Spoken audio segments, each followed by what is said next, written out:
Hi students, welcome to DS Economics channel. Today we are going to discuss 2015 June Kerala Set Economics previous year question. This is a part number 1. In this part we are going to discuss from question number 1 to 40. So those who come for the first time, please subscribe to this channel, and those who do not watch the previous year's questions till now, they can watch in the playlist. I have given the link of the playlist in the description box. So let's start today's video.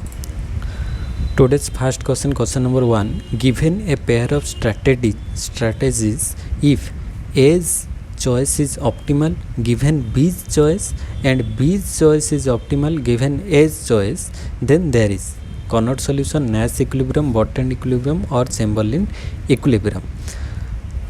The right answer is Nash equilibrium. Nash equilibrium. Because all other are duopoly model, Carnot duopoly model, Bertrand, Chamberlain, these are different concepts. So this is Nash equilibrium, because Nash equilibrium occurs when each player in a game choose a strategy that is the best response to the other player's strategy. So here no player has an incentive to unilaterally deviate. So in other words, both players are doing the best they can given the other's action. So A's choice is optimal given B's choice, and B's choice is optimal given A's choice. This is called as Nash equilibrium. So answer is one number B. Then next question, question number 2. If the demand for good increases by a greater portion than an increase in income, then it is a necessary good, given good, inferior good, or luxury good. It is called as luxury good. It is called as luxury good because a luxury good has income elasticity of demand greater than 1. So here income elasticity greater than 1, because in here this means when income rises, the demand for the goods increases more than proportionally. Suppose for example designer clothes, high-end electronics, here the luxury goods, when demand increases as income rises, that is luxury good. Then question number 3. Stackelberg model is a dash model under oligopoly market. Stackelberg model: quantity leadership, price leadership, advertisement leadership.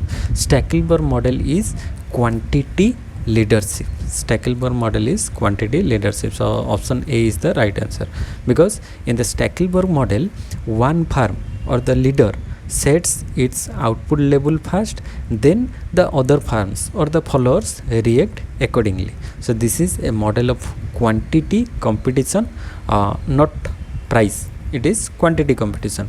So the leader gains a fast mover advantage. So Stackelberg model is a quantity model under the oligopoly market. Option A.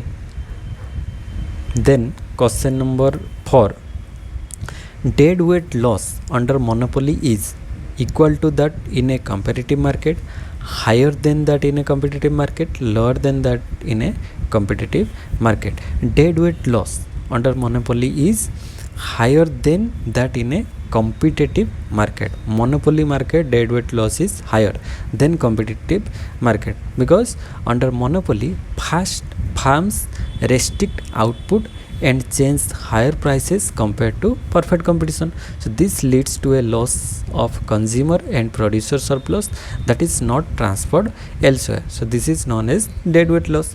It is higher than in competitive market where output is maximized. So option B is the right answer. Then question number 5. Dash measures the rate at which the consumer is just willing to substitute one good for another.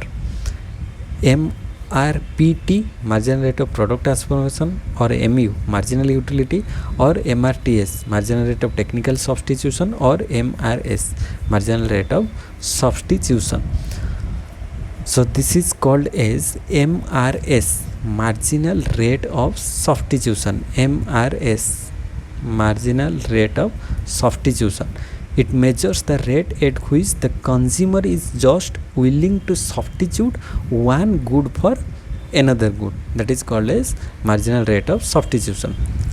And another one is MRTS. MRTS means substitution between labor and capital, and marginal utility, net addition to total utility, and marginal rate of product transformation, that is different concept here. So option D is the right answer.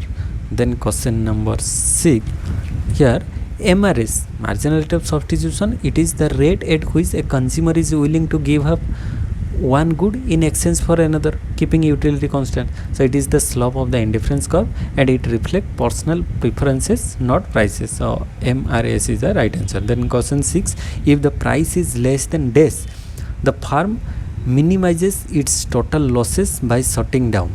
If price is less than dash, average variable cost, sunk cost, total cost, or advertisement cost. If price is less than average variable cost, suppose this is AC, this is ABC, and this is MC.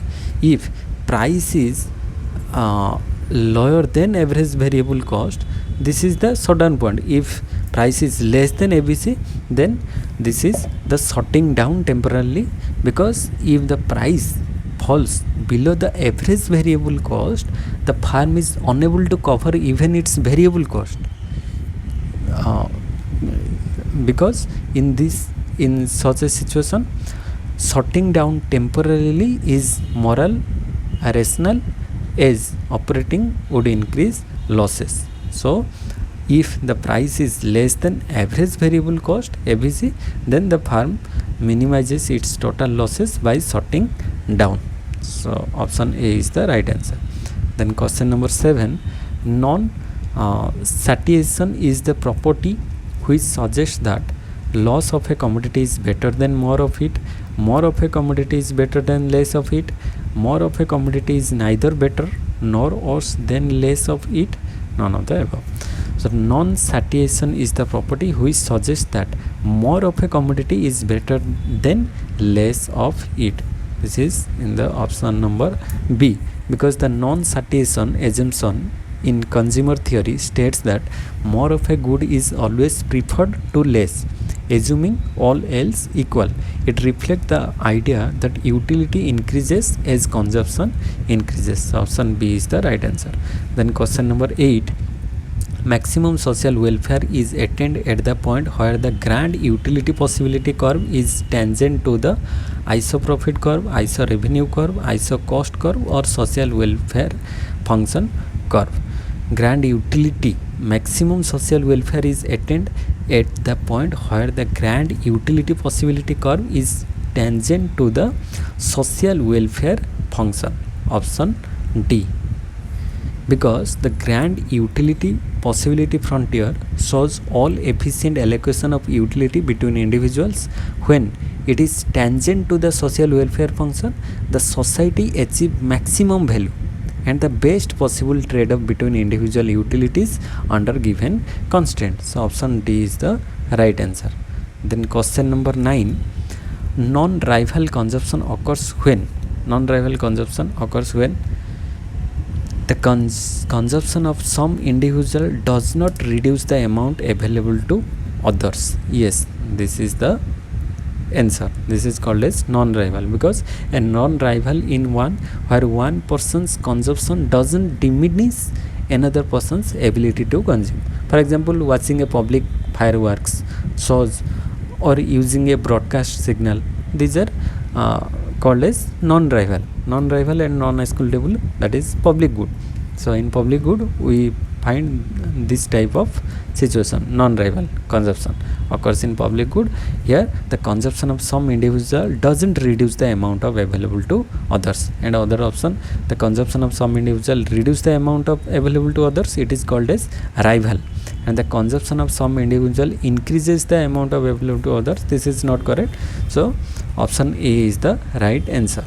Then question number 10, the outcome of a game in which maximum equals minimax, maximin equals minimax, it is called point of bliss, saddle point, deadweight loss point, or point of inflection. Maximin is equal to minimax, it is called as saddle point solution. Saddle point, option B, because in game theory a saddle point is a situation where maximin, first maximin means maximum of the minimum gain. maximum of the minimum gain, and it is equal to minimax. Minimax means minimum of the maximum losses. So it represents an equilibrium in a zero sum game. Maximin and minimax are equal in saddle points. Option B is the right answer. Then question number 11, when A is preferred to B and B is preferred to C and therefore A is preferred to C, then there is sensitivity, proportionality or transitivity. This is called as transitivity. This is called as transitivity. If A is preferred then B and B is preferred to C, then A is preferred to C. So this property is called as transitivity, because transitivity is a basic assumption in consumer preference theory ensuring logical consistency. If a person prefer A to B and B to C, then he must prefer A to C. Then question number 12, in a monopoly firm, exploitation of labor occurs at the wages are greater than the value of marginal product of labor, lower than the value of marginal product of labor, equal to the value of marginal product of labor. It is in a monopoly firm, exploitation of labor occurs at the wages when the wages are lower than the value of marginal product of labor. This is called as exploitation, because in a monopoly or monopsony, firms pay less than the value of the marginal product of labor.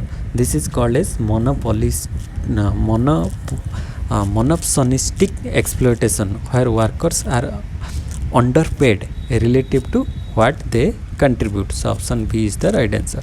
Then question 13, a constant cost industry is an industry whose long run supply curve is horizontal, upward or downward.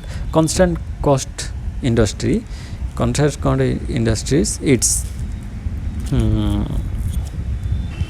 here long run supply curve is horizontal, because option A, because in a constant cost industry, input prices and technology remain constant as industry output expands.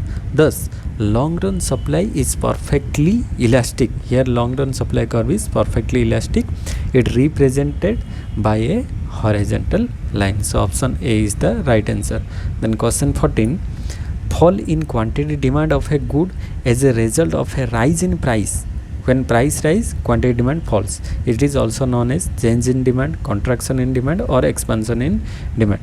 It is called as contraction in demand. Contraction in demand, because contraction of demand refers to a movement along the demand curve. Here demand curve is same, but the movement along the demand curve due to an increase in price. Here when price increase from P to P1, then quantity decrease from Q to Q1. Price increase and quantity decrease, here leading to a decrease in quantity demand. It is not a shift of the demand curve, it is just the movement of the demand curve from one point to another point. So it is called as contraction of demand. Here demand contract. Option B. Then question number 15, in which of the following market structure is the demand curve of the market represented by the demand curve of the firm? Monopolistic competition, perfect competition, monopoly or oligopoly? It is perfect competition market. Perfect competition market, because in perfect competition an individual firm is a price taker and the demand it faces is perfectly elastic at market prices. Demand is perfectly elastic, and so the market demand is reflected directly in the firm behavior. So this type of situation found in perfect competition market. Option B is the right answer.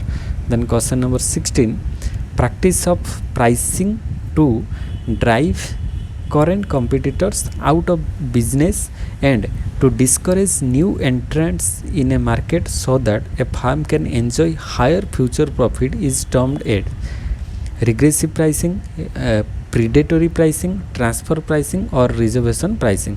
It is called as predatory pricing.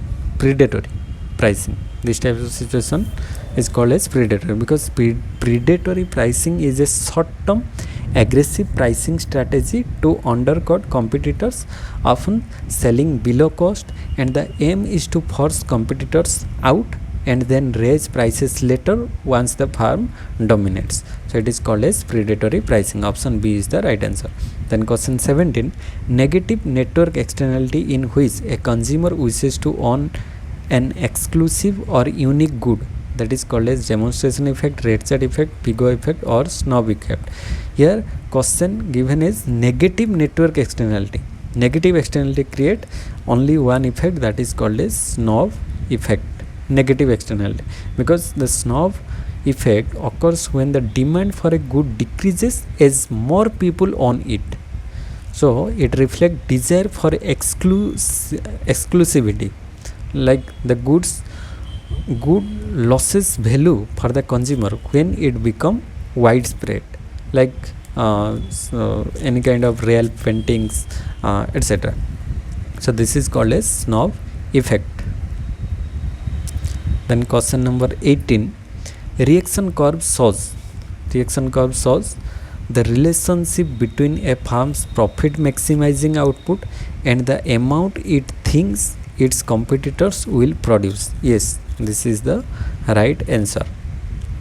Reaction curve, it is best response function in oligopoly, that is Carnot model.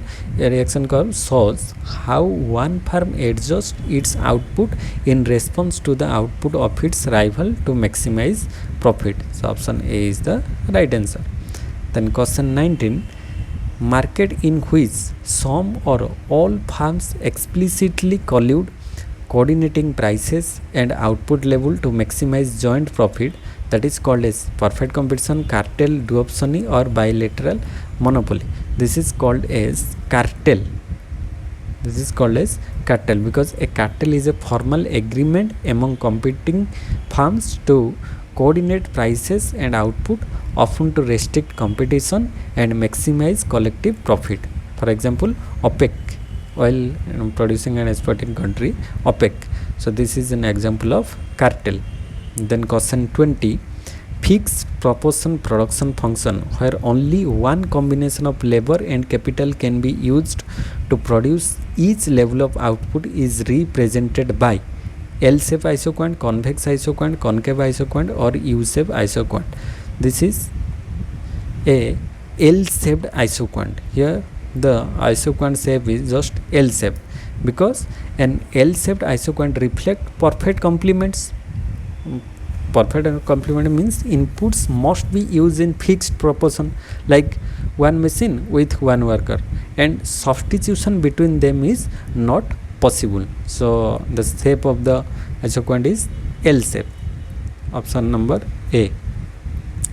Then question number 21, Tobin's quantity is positive when the revenue from a unit of output produced by hiring additional capital is dash, greater than the rental on capital, lower than the rental on capital, equal to the rental on capital.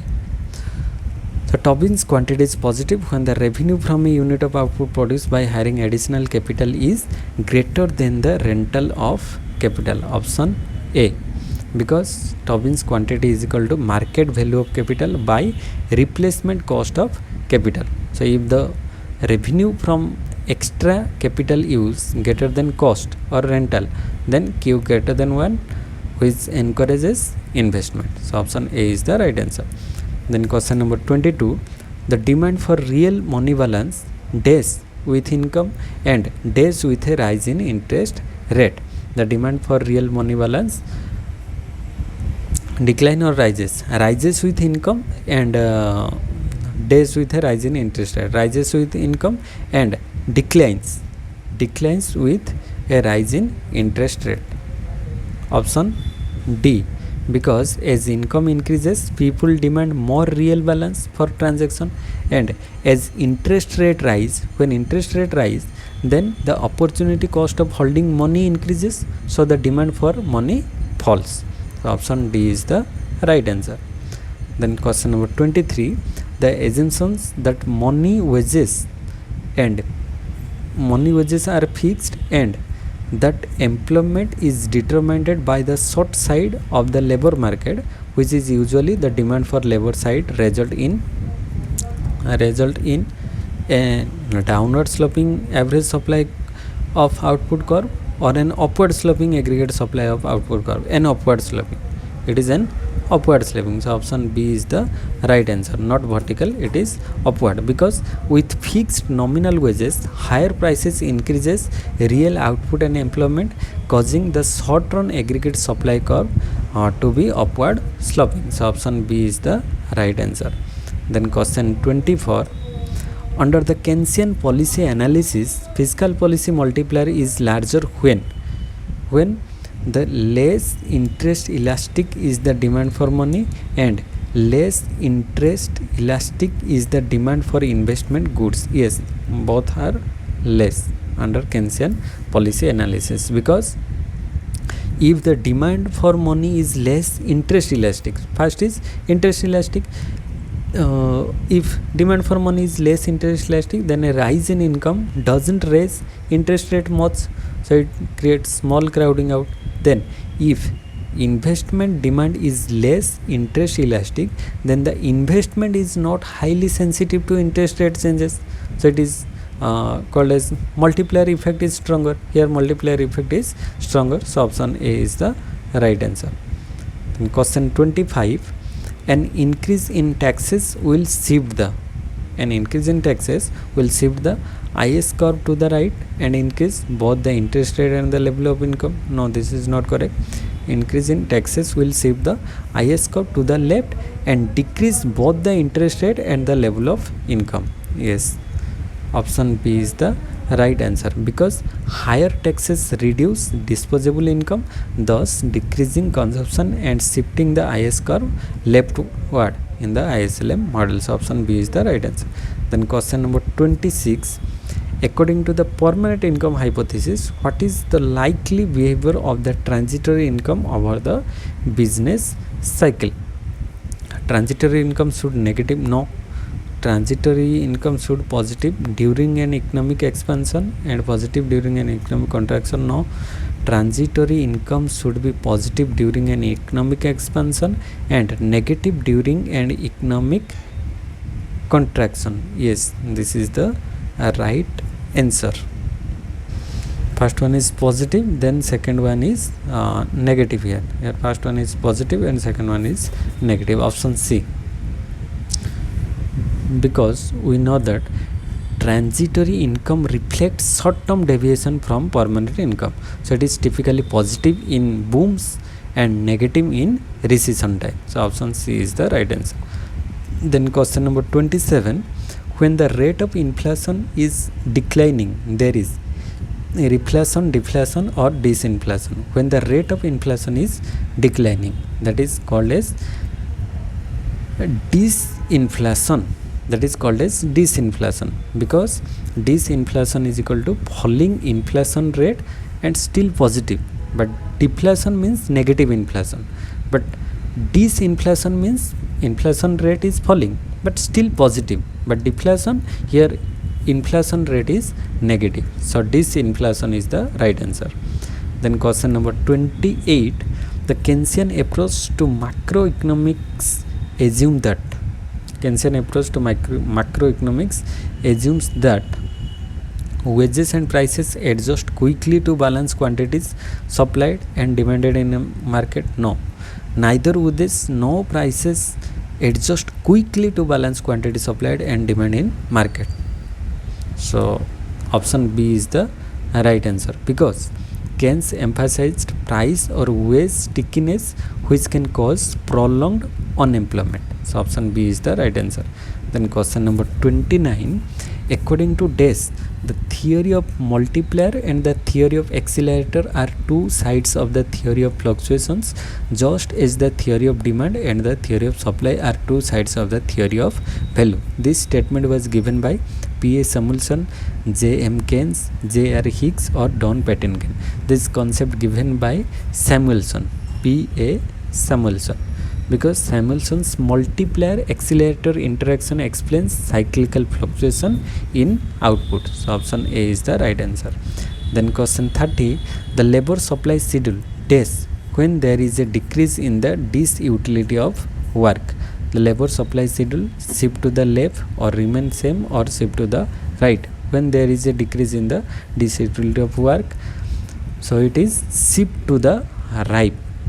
Shift to the right, option C. Because if work becomes less unpleasant or lower disutility, then more people are willing to work and labor force increases. So option C is the right answer. Then question number 31. The classical dichotomy established neutrality of money. Yes, this is true. The independence of real sector and monetary sector. Yes, real variable are not affected by monetary factor. Yes, these all are classical dichotomy. So all of the above or 1, 2, 3 all are correct in the option number D. 31 answer is D, because the classical dichotomy separates real and monetary sectors, meaning money is neutral and real variable like output, employment are not affected by monetary factors. Then question number 32. When the value of marginal propensity to consume MPC is 0.50 and the value of multiplier will be. So multiplier value formula is K is equal to 1 by 1 minus MPC. This is the multiplier formula. So 1 by 1 minus MPC value is 0.5. So 1 by 1 minus 0.5 is equal to 0.5. So 1 by 0.5 or 10 by 5 is equal to 2. So answer is 2. Option A is the right answer. Then question number 33. Rate-set effect is explained by Keynes, Friedman, Duesenberry. Rate-set effect explained by James Duesenberry, because James Duesenberry's consumption theory says consumption doesn't fall easily when income drops due to social habits, and this is called rate-set effect. Here, when consumption doesn't fall as income drops, when consumption income is falling, then consumption doesn't fall that amount. So this is called as the rate-set effect. Then question 34. An Uncertain Glory, India and Its Contradictions is written by Amartya Sen, 𝙁𝙍𝙀𝙀 𝙀𝘿𝙐𝘾 and Brahmananda, C. Rangarajan or Jagdish Bhagavati. This book is written by Amartya Sen and 𝙁𝙍𝙀. So option A is the right answer. Then question 35. Dual decision hypothesis is contributed by Clover, Leisonford, Minsky and Kalicki. Right answer is Clover, option A, because Clover introduced the idea that decisions are constrained by money income, not just preferences, and especially under disequilibrium. So option A is the right answer. Then question number 36. The role of incentives in augmenting production is emphasized by quantity constraint model, monetarist rational expectation or supply side economics. This concept is given by, this is supply side economics. This is related with supply side economics, because supply side economics focus on tax cut, deregulation and incentive to boost supply and output. So option D is the right answer. Then question number 37. Simon Kuznets found that the long run average propensity to consume is changing, constant or cyclical. Simon Kuznets found that the long run average propensity to consume is constant. Long run is constant, because contrary to Keynes, Kuznets empirically showed that APC, average propensity to consume, remains stable over time even as income grows. So this is constant. Then question number 38. Life cycle hypothesis was developed by John Maynard Keynes, Franco Modigliani, R.A. Fisher, Milton Friedman. Life cycle hypothesis was developed by Franco Modigliani. Option number B, because it explains that individual plan consumption and saving over their lifetime, not just based on the current income. So option B is the right answer. The next question number 39. The annual cost of owing and using a capital asset equal to economic depreciation plus forgotten interest is user cost of capital, average cost of capital, marginal cost of capital, or none. It is called as user cost of capital.